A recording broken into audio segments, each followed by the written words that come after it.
Hi everyone, Lisa Haven here, and have I got an extra special guest for you this afternoon, and one that I have wanted to get on for quite some time.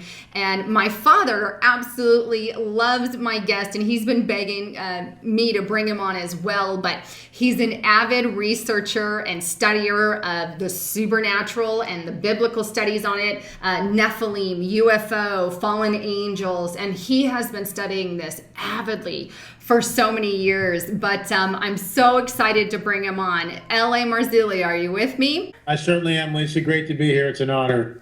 Yes, my dad is going to be so stoked. Let me tell you. He's like, you're getting him on. I want to say hi. Can you tell a little bit of the listeners about who you are, what you do? I know you're an avid researcher, author, film creator, but tell them a little bit more about yourself. Well, what's interesting, Lisa, is, I come from a fairly large Italian family, a large Catholic Italian family. We'd have wine flowing on Sunday and, spaghetti and meatballs and braciole and, antipasta. And there'd be a Catholic priest sometimes at the head of a table, my grandfather at the other head, everybody talking in English and Italian and, politics, of course. I mean, it was a whole deal. So I was raised that way, and promptly left the church when I was 13. I wanted no part of it. It just seemed like hocus pocus. And by the time I was 13, I just completely left. I got into remember, this is 1963. The Beatles are there, Eastern mysticism. Yogi Maharishi is there. Paramanansa Yogananda, all these different Eastern mysticism. Carlos Castaneda. It's the age of drugs and Aquarius and all this stuff. And I'm caught up in it.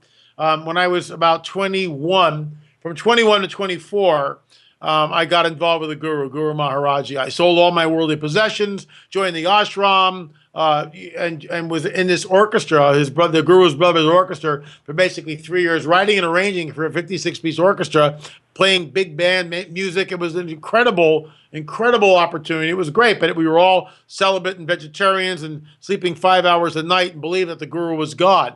I became incredibly disillusioned after 3 years, fled the whole deal. Looking back at it now, this guy was just a charlatan, in my opinion, and became an agnostic. I was 25 when I left and was complete agnostic till I was 30. When I was 30, everything changed. I was reading a little book by David Hunt, and at the end there's a little prayer thing, and I said, look, Jesus, I don't know whether you're real or not, but if you are, come into my life. I invited him in, because my life's an ongoing train wreck. About a month later, I came out of the kingdom of darkness, from the occult. The Lord sent his boys, the good guys, in, and out I came. And it was a very, very intense period of time of about 18 months, ongoing, very, very, very difficult, to about 3 years before it really abated. The spiritual warfare was insane, and I owe my sanity, and frankly, I owe me being here at all to my first mentor, Wayne Kendall, who I dedicated the Cosmic Chess Match to. When that came out several years ago, Wayne passed away, but he did get to see the dedication, and I was really proud of that.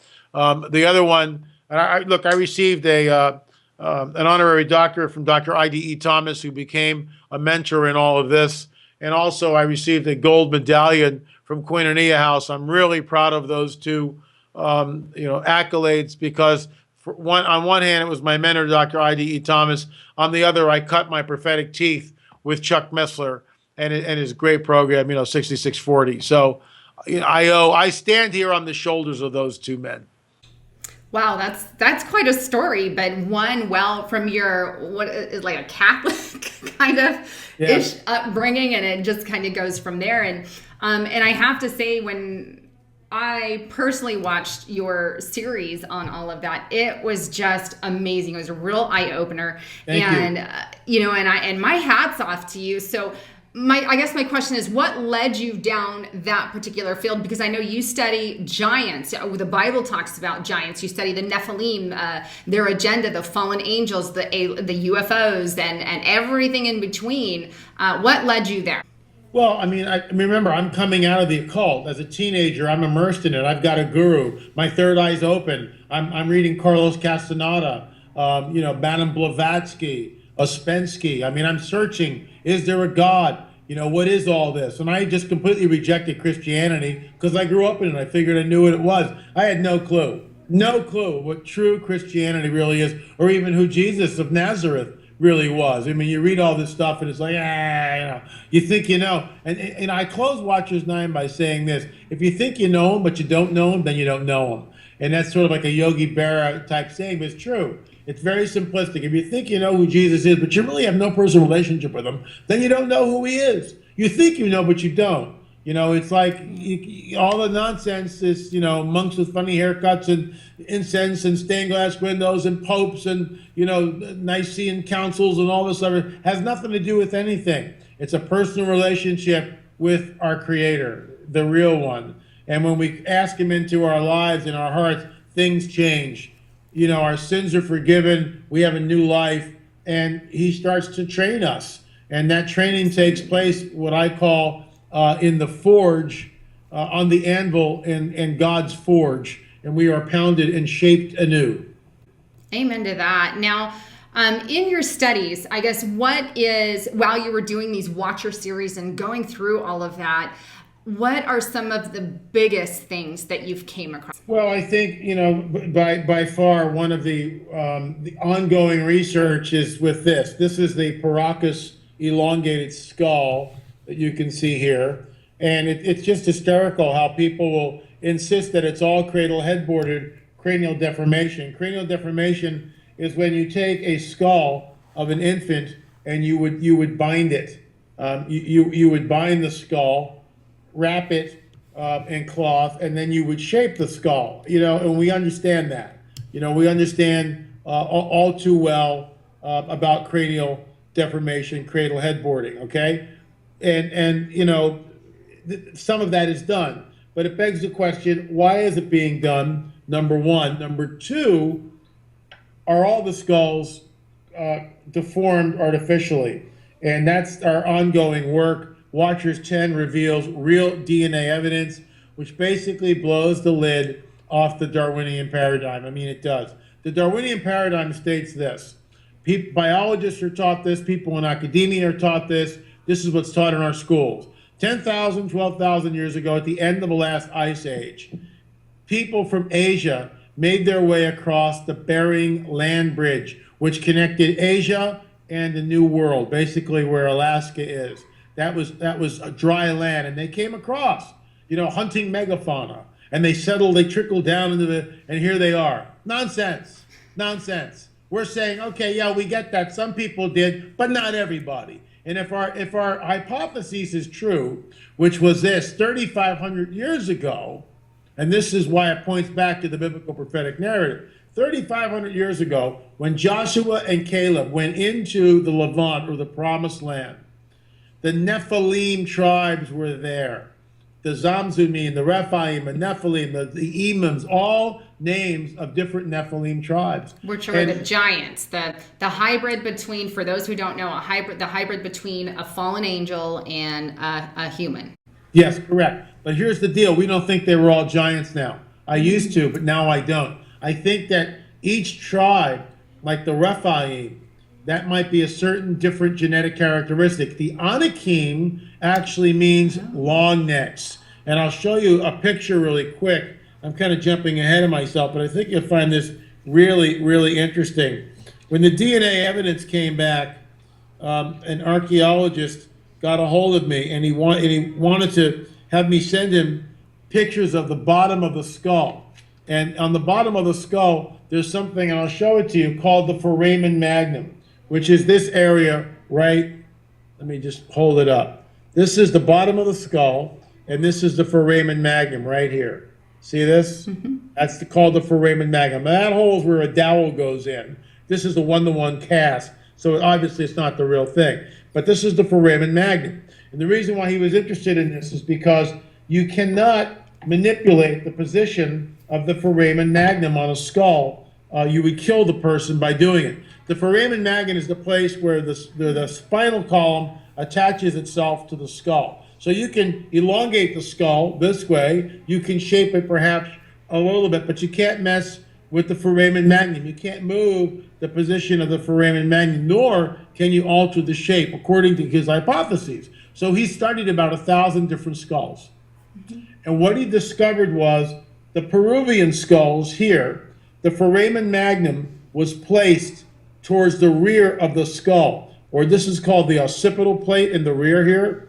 That's the occipital plate right there, the rear of the skull. What he found is that the foramen magnum was placed further back towards the rear of the skull, and it was also shaped differently. So we took that information. It's in Watchers 10. It's also my new book, Nephilim Hybrids. And Rick Woodward, the archaeologist, wrote a wonderful paper on it. Took that information. We sent all that information to Brian Forrester, our colleague, one of the guy who works with us and really was responsible for allowing us to unwrap a 2,000-year-old mummy head at Senior Juan Navarro's Paracas History Museum. So we took that information and gave it to a forensic artist by the name of Marcia Moore. Marcia Moore had no idea of the Anakim and what that word means when you translate it. And she posited, based on the position of the foramen magnum, okay, and the fact that it was smaller, she posited that perhaps they would look like this. They would have long necks. See it? Yeah. They would have long necks. All right? The Anakim, when you translate that word, it means long necks. And she had no Nephilim dog in the hunt. She had no idea of what she discovered, and we told her. And this is what we call the baby skull. You can kind of see that. Move it to your right. Yeah, there we go.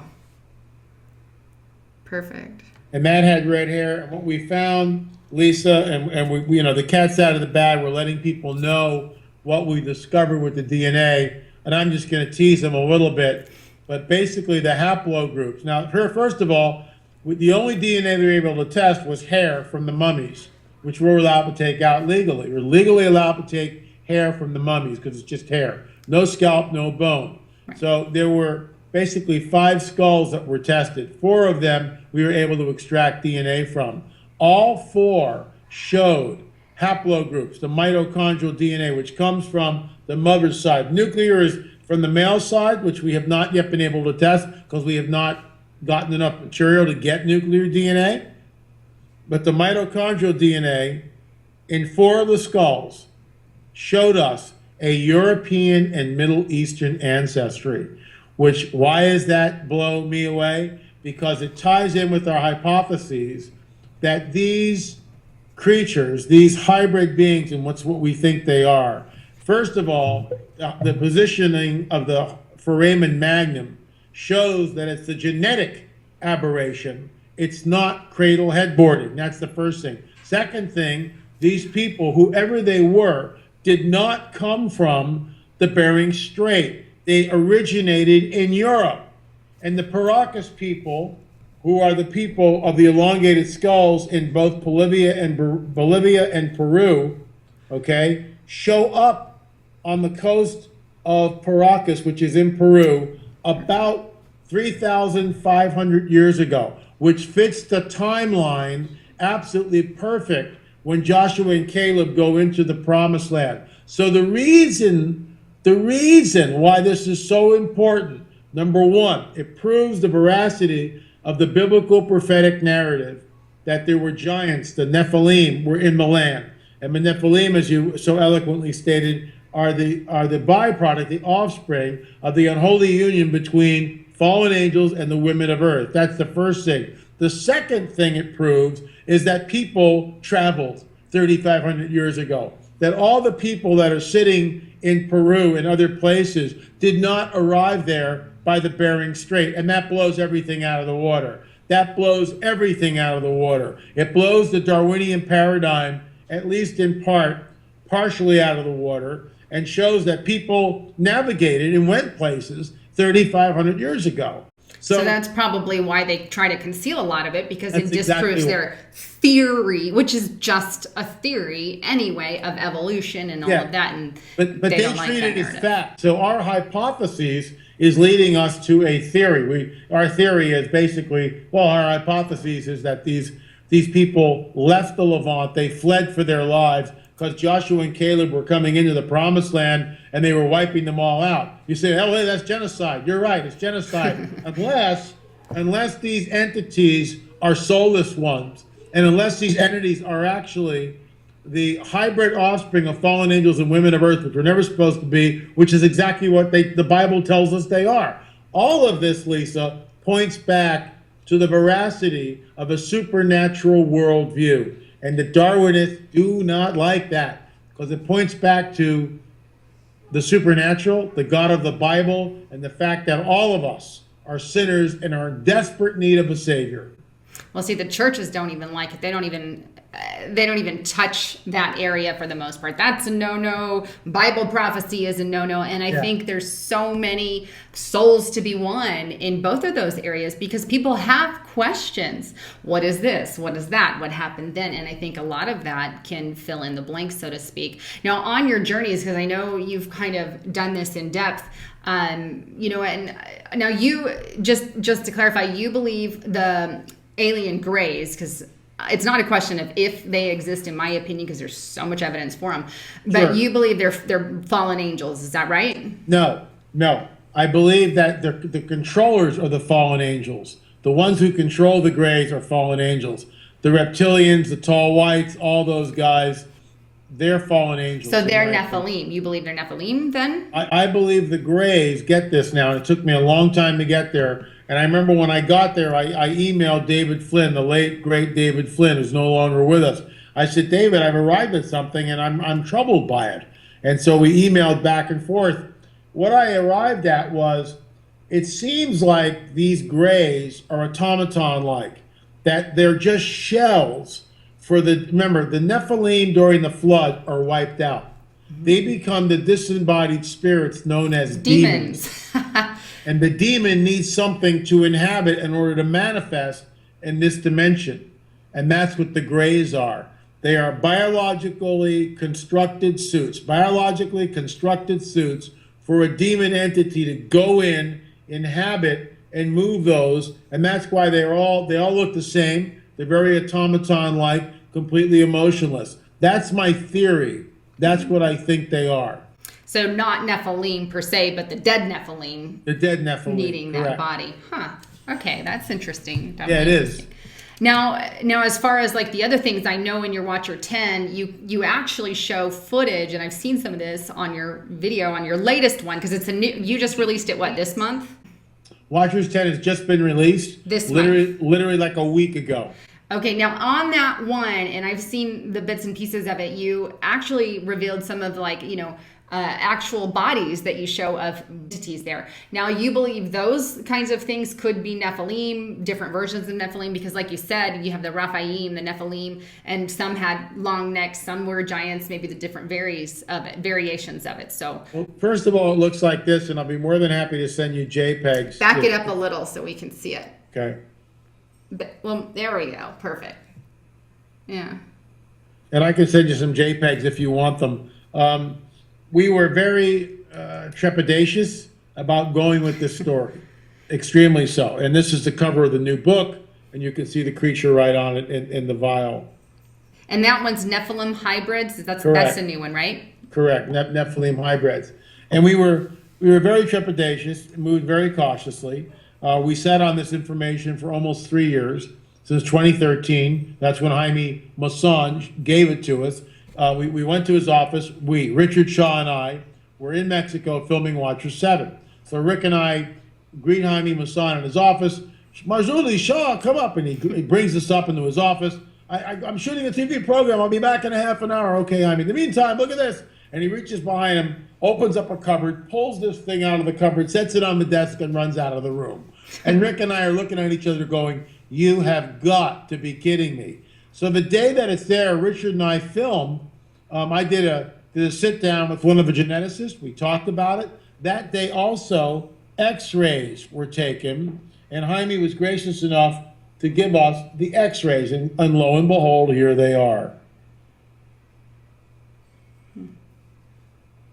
The creature is real. Until we had the x-rays and I went to a veterinarian, we weren't sure. We were not sure what we were looking at.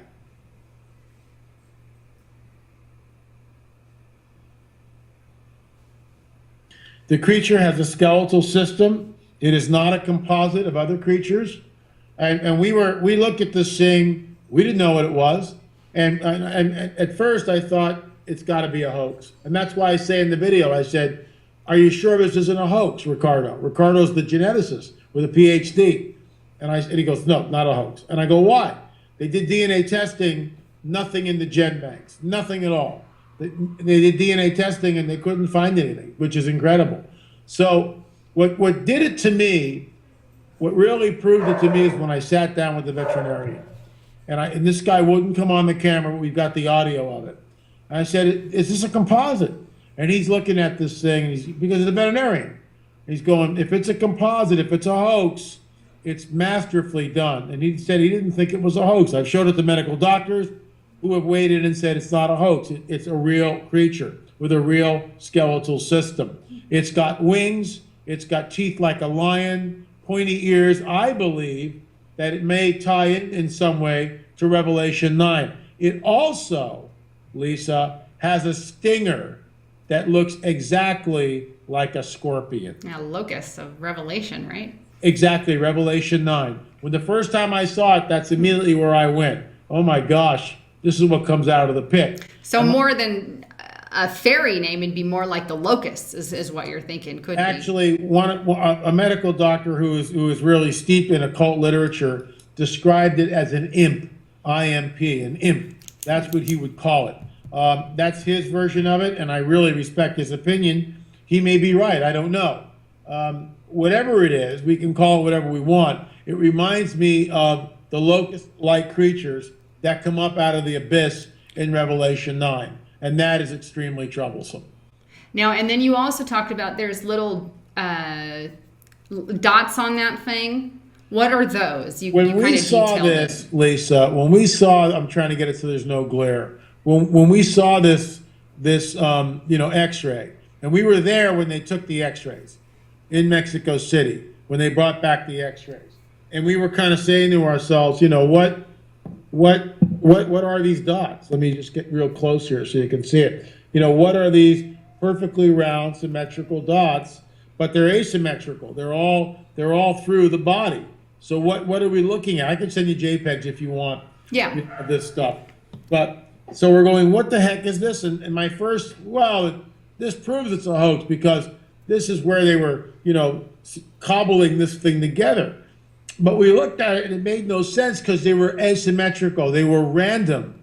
And we're going like, what are we looking at? So I'm sitting down with the veterinarian as we're editing the final edit to Watchers, okay? And it made it in. We're done. And Rick's in edit mode and he's trying to finish up the film. We're on this major deadline to get it in so we could have product for the Prophecy Watchers Conference last weekend. It's crunch time. We don't have time for something else.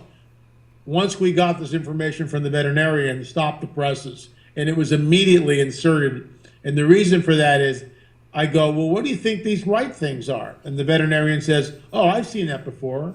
I kind of, what do you mean you've seen that before? He goes, those are BBs. I go, BBs? And he goes, birdshot, buckshot. And I just went, oh my gosh, someone shot this thing out of the sky. And the moment he said that, that's when we went, it's real. This thing is real. Somebody shot it. The kid who was 13 years old found it on the side of the road. It had just been killed. And one of the hunters, I had two hunters come up to me at the Prophecy Watchers Conference. They looked at they asked me, how big was this thing? I said, about 9 inches, okay? He said, they looked at it and said, that's number 7 birdshot. Number 7 bird. They knew exactly what it was, both hunters. They knew exactly what size birdshot. Number 7 birdshot, that's what it was. And he said this thing was about 50 to 70 feet away. And then they posited something which is really interesting.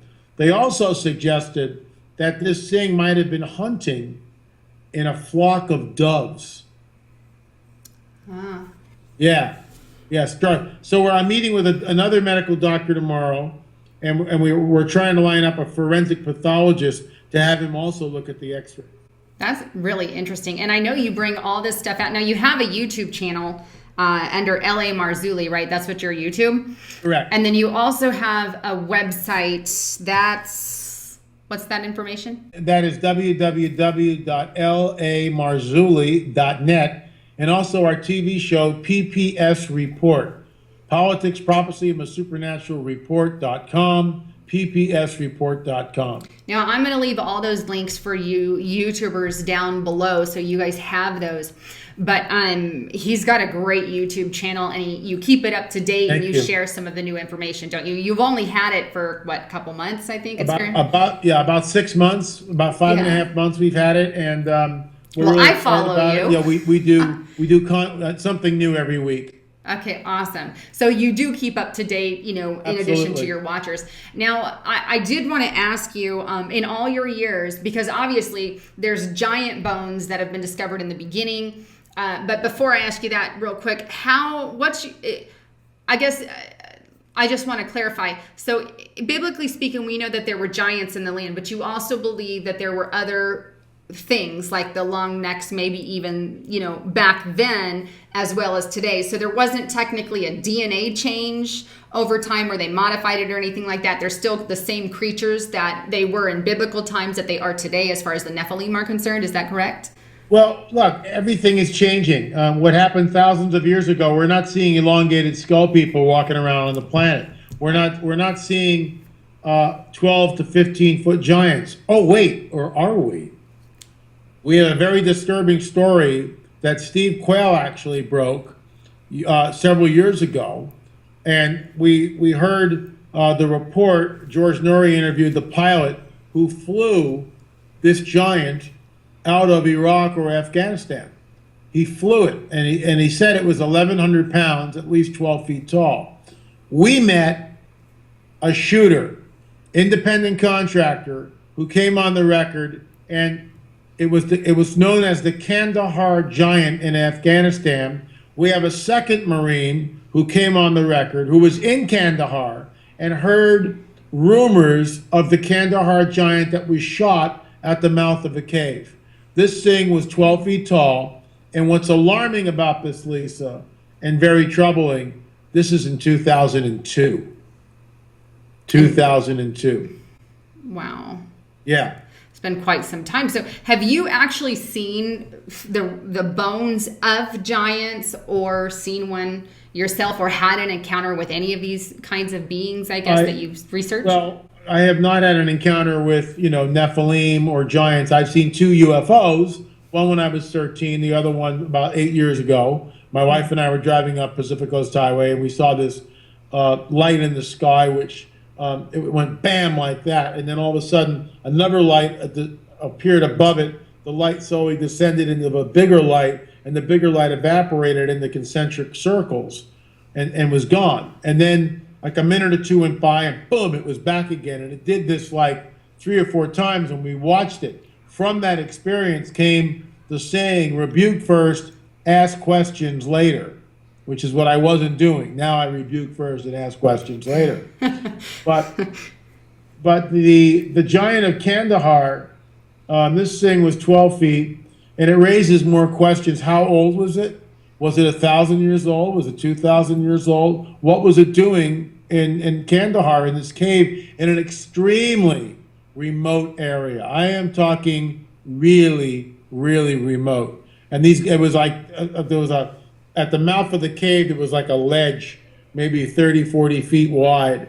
And on the other side of a ledge, a 500-foot drop off into the valley below. So this was like a hidden, location that these guys just happened to stumble upon, and they were freaked out. The giant actually killed one of the guys. He had this very long pike, spear, with the blade about like almost 3 feet long. And as this guy was running towards it, firing, right, the giant moved with such speed and agility, it blew him all away. And it gored him and picked him up on the spear. And of course, the man succumbed to his wounds and perished.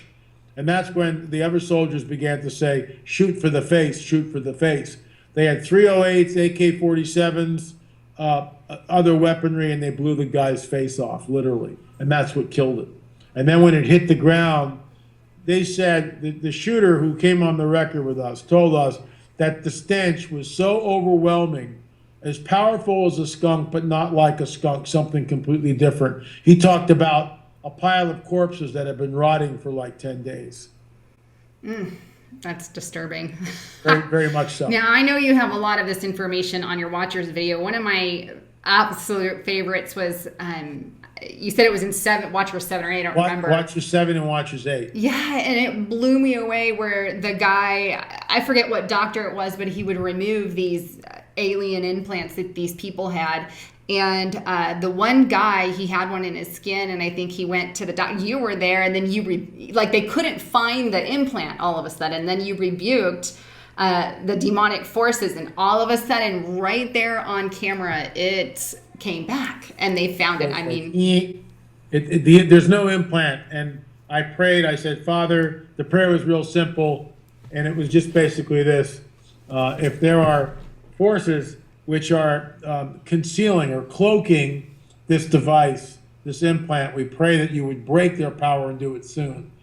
All of a sudden it goes like this. It comes from the back of the screen, just out of nowhere, and it just goes like this. And there it is. Everybody goes, oh my gosh, what's that? And Dr. Matriciana is freaked out because he's been there for an hour and 20 minutes trying to find this thing on a little 3x8-inch piece of flesh on this guy's knee, below his knee. He can't find it. He's tapping his wand, putting it back on, and he can't believe it. There it is, and it's like, we found it. And that was the late Dr. Roger Lear. And, you know, Richard Shaw and I just looked at each other in absolute disbelief when this thing came in on the monitor screen. Unbelievable. It was. And I have to say, you know, we are dealing with demonic forces here. I mean, that's exactly what these things are. And I believe in the Nephilim, and we know that there were giants back then, and there's a lot of concealment going on from the government, from authorities. And I know there's that. I know that there was some sent to